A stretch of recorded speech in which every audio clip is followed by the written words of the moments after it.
Y aura-t-il un airdrop pour la blockchain Sui? Bien, c'est une excellente question à laquelle je n'ai pas encore la réponse. Cependant, le projet de Sui a été construit quasiment exactement comme celui d'Aptos, avec un marketing extrêmement similaire et également des fonctionnalités sur un testnet très similaires. Et comme tu le sais, il n'en faut pas beaucoup plus pour attiser la curiosité de tout le monde. Du coup, dans cette vidéo, on va regarder quelles sont potentiellement les actions à réaliser pour choper l'airdrop de Sui, si airdrop il y a. Ceci étant dit, on va déjà jouer avec le testnet de Sui et on va regarder ce qu'on peut faire dessus. La première étape, ça va être de venir télécharger cette application. C'est quasiment l'équivalent d'un MetaMask mais spécialisé pour la blockchain Sui. On va donc venir l'ajouter à notre Chrome.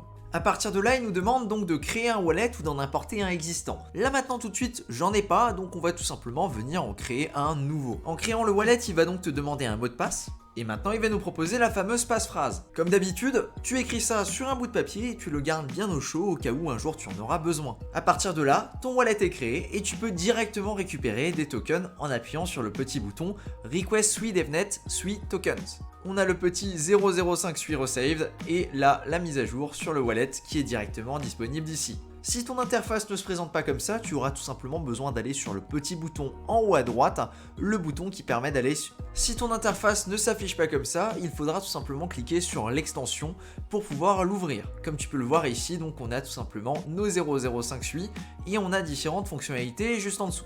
On va venir récupérer un petit peu plus de tokens quand même. Pour ça, on va aller dans les trois petites barres et on va sélectionner Request Sui DevNet Sui Tokens. À partir de là, on va regarder ce qui se passe dans les applications et tu vas voir qu'il y en a plusieurs qui sont déjà disponibles. La plus simple et la plus basique, ça va être de minter un NFT. On va donc cliquer sur Sui NFT Mint et on va connecter notre wallet. Ici, on nous donne donc notre compte et on peut à partir de là venir créer un NFT. Pour cet exemple-là, tu peux le nommer et lui donner la description que tu veux. Et si tu veux lui donner une image personnalisée, c'est également possible avec un lien IPFS. Pour le coup, je vais lui laisser l'image de base, ça fonctionnera très bien. On va donc cliquer sur le bouton Create, et à partir de là, tu vas voir qu'on a une transaction qui s'affiche, et cette transaction-là, c'est la fonction Mint.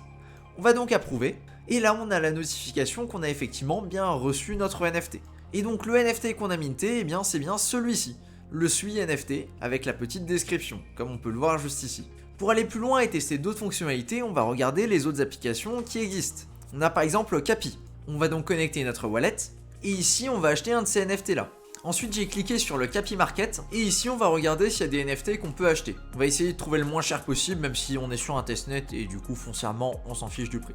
On va donc acheter celui-là, et on va également en acheter un deuxième. Disons celui-ci. À partir de là, tu vas voir qu'il y a une option qui s'appelle Breed Cappies. Ça permet tout simplement de faire des enfants avec tes capis. On a donc ici à gauche le premier NFT qu'on a acheté et ici à droite le deuxième. On va donc cliquer sur le petit plus et normalement, je dis bien normalement, on est censé en recevoir un troisième. Voilà, on a reçu celui-là. On peut donc maintenant cliquer sur My Collection et comme tu peux voir, eh bien j'ai tout simplement 3 capis. Et a priori, on peut en obtenir gratuitement en cliquant ici. Voilà donc pour cette application-là. On va regarder s'il y a peut-être d'autres choses intéressantes à faire. Il y a également donc God Beef, ok, on va regarder ce que c'est. D'accord, donc j'ai lu un petit peu la description, ça permet de créer des paris.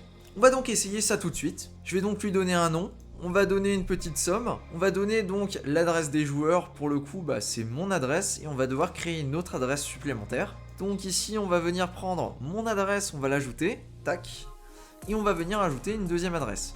Ok, donc je suis tout simplement allé chercher une adresse random et je l'ai mise ici. Et je vais également la remettre en juge. On va donc voir si ça fonctionne et si on peut directement lancer ce type de pari là. D'accord, le juge ne peut pas être un joueur, on va donc trouver une autre adresse. Pour trouver une adresse valide, tu as juste à aller dans l'Explorer. Du coup, pour aller dans l'Explorer, c'est tout simplement Activity et sélectionner quelque chose, une des transactions là, puis après tu arrives tout de suite sur l'Explorer. Donc j'ai pris une adresse là. Et on va donc créer notre pari. On approuve, donc on va maintenant mettre l'argent dessus. Et maintenant on va jouer à 2048. Et si, tu sais très bien ce que c'est. On va donc se connecter. Tac, donc on se connecte avec notre Sui Wallet. Et donc on va jouer un petit peu. Comme tu peux le voir, j'ai fait un score de 16. Et je peux claim ce NFT là en tant que trophée pour valider mon score. On va donc appuyer sur le bouton claim et on va approuver. Et maintenant si on va voir nos NFT, voilà comme tu peux le voir, il est juste ici. On peut s'amuser à faire un score un petit peu plus élevé. Et là par exemple j'ai 64, donc pareil je peux claim le NFT si j'en ai envie. Alors je l'ai pas précisé mais pour jouer c'est tout simplement les flèches directionnelles. Bon on va jouer un petit peu quand même. Allez hop, j'ai le 256 et malheureusement j'ai pas eu le suivant. Ok, donc on va maintenant essayer la dernière application qui s'appelle Keepsake. On va donc se connecter dessus et on va essayer de créer des NFT. On va donc créer une collection, on va évidemment l'appeler Cryptomage avec le petit logo et le petit fond qui va bien. Impeccable, la collection a été créée, et bien on va donc créer des NFT maintenant, allez let's go. On va donc minter un NFT Cryptomage dans la collection Cryptomage. Et bien impeccable, il est juste ici et on peut l'acheter maintenant. Tu sais quoi, c'est justement ce qu'on va faire. Hop là, approuvé. Et comme tu peux le voir maintenant, je possède effectivement le NFT, il est directement dans mon wallet. Et c'est a priori quasiment tout ce qu'on peut faire à l'heure actuelle sur le DevNet. Pour suivre l'actualité du projet, je t'invite directement à aller le suivre sur Discord, ils ont un serveur qui est dédié à ça. Et si tu veux continuer la chasse aux airdrops, eh bien je t'invite tout simplement à regarder cette playlist sur laquelle je mets directement les derniers airdrops que je trouve. Merci de ton attention, c'était Cryptomage, à plus.